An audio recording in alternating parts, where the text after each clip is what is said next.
का अर्थ है मेल या योग। मेल या योग। मेल का मतलब होता मिलना, योग का मतलब होता दो शब्दों को मिलाना। योग का मतलब प्लस और मेल का मतलब हो मिलना।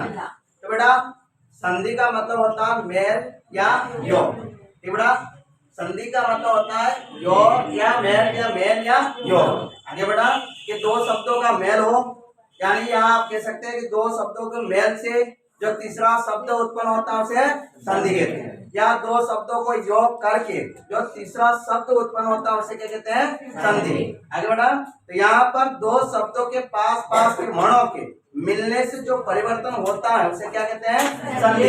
यहाँ पहले हो गया बेटा यहाँ पर कि संधि उसे कहा जाता है जिसके मेल करने से जो तीसरा शब्द उत्पन्न होता है या दो शब्दों को मिलाकर या योग करके उसका तीसरा शब्द जब बनता है उसे संधि कहते हैं। ठीक है ना?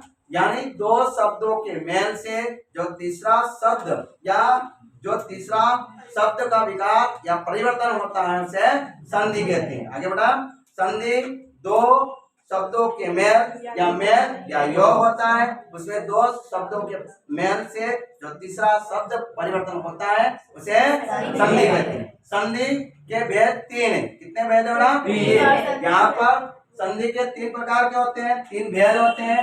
पहला है स्वर संधि और व्यंजन संधि और विसर्ग संधि। यानी संधि के तीन प्रकार होते हैं। कितने? स्वर, व्यंजन और विसर्ग। स्वर, व्यंजन और विसर्ग। तो बेटा स्वर संधि के भी 5 भेद होते हैं। यहाँ पर दीर्घ संधि, गुण संधि, रति संधि और यम संधि और आयाति संधि। यानी कि स्वर संधि के भी 5 भेद होते हैं। पहला है दीर्घ संधि, दूसरा है गुण संधि, तीसरा है वृद्धि संधि और चौथा है यण संधि और पांचवा है आयाति संधि। यानी कि संधि की पहले 3 भेद होते हैं और 3 भेद बेटा स्वर संधि, व्यंजन संधि और विसर्ग संधि। और यहाँ पर स्वर संधि के भी 5 भेद होते हैं, यानी कि दीर्घ संधि, यण संधि, वृद्धि संधि और यण संधि और आयाति संधि होते हैं। अब बेटा यहाँ पर हम पढ़ेंगे स्वर संधि की परिभाषा। तो स्वर संधि यहाँ पर दो स्वरों के आपस में मिलने से जो परिवर्तन होता है, दो स्वरों के आपस में मिलने से जो विकार उत्पन्न होता है उसे स्वर संधि कहते हैं। या कह सकते हैं कि स्वर संधि में दो शब्दों के या दो स्वरों के मिलने से जो तीसरा पद उत्पन्न होता है उसे स्वर संधि कहते हैं। जैसे कि बेटा हिम प्लस आलय या हिम अलग होता है और आलय अलग होता है, दोनों को मिलाया तो हिमालय हुआ।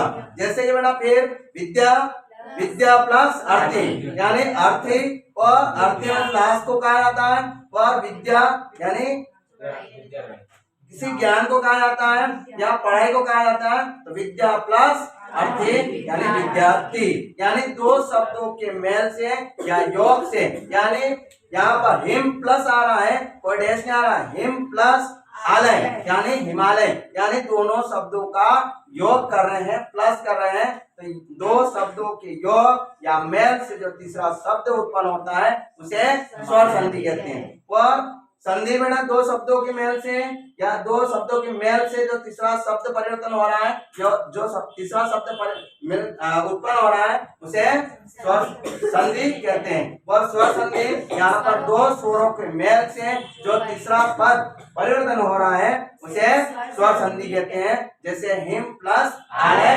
हिमालय, विद्या प्लस अर्थी तो विद्यार्थी। और अब यहाँ पर व्यंजन संधि क्या बेटा? व्यंजन संधि। व्यंजन संधि व्यंजन के वर्ण के बाद या व्यंजन या स्वर के वर्ण आने का परिवर्तन होता है उसे व्यंजन संधि कहते हैं। यानी कि व्यंजन के वर्ण आने के बाद या व्यंजन के वर्ण के बाद व्यंजन और स्वर दोनों का वर्ण का परिवर्तन होता है, मिलता है, उसे व्यंजन संधि कहते हैं। यानी कि व्यंजन संधि में व्यंजन संधि और स्वर संधि आने पर तीसरा पद परिवर्तन होता है तो उसे क्या कहते हैं बेटा? व्यंजन संधि। आगे बढ़ा यहाँ पर व्यंजन संधि में स्वर संधि आने का आ रहा है बेटा स्वर संधि में, तो उसे व्यंजन संधि कहते हैं। अब स्वर संधि में दोनों स्वर होते हैं, इसमें ना व्यंजन होते हैं ना विसर्ग होता है, इसमें दोनों स्वर का मेल होता है। और व्यंजन संधि में व्यंजन और स्वर दोनों आते हैं, क्यों ना? तो यहाँ पर व्यंजन संधि, व्यंजन का वर्ण के बाद व्यंजन और स्वर आने पर परिवर्तन होता है, उसे व्यंजन संधि कहते हैं। और विसर्ग संधि, विसर्ग के साथ जो स्वर, विसर्ग के साथ विसर्ग और सॉरी व्यंजन और स्वर दोनों आने पर परिवर्तन होता है, उसे विसर्ग संधि कहते हैं। विसर्ग संधि उसे कहते हैं जिसमें विसर्ग के साथ स्वर संधि और व्यंजन संधि आने पर परिवर्तन होता है, उसे विसर्ग संधि कहते हैं। आगे बढ़ा, कर लोगे?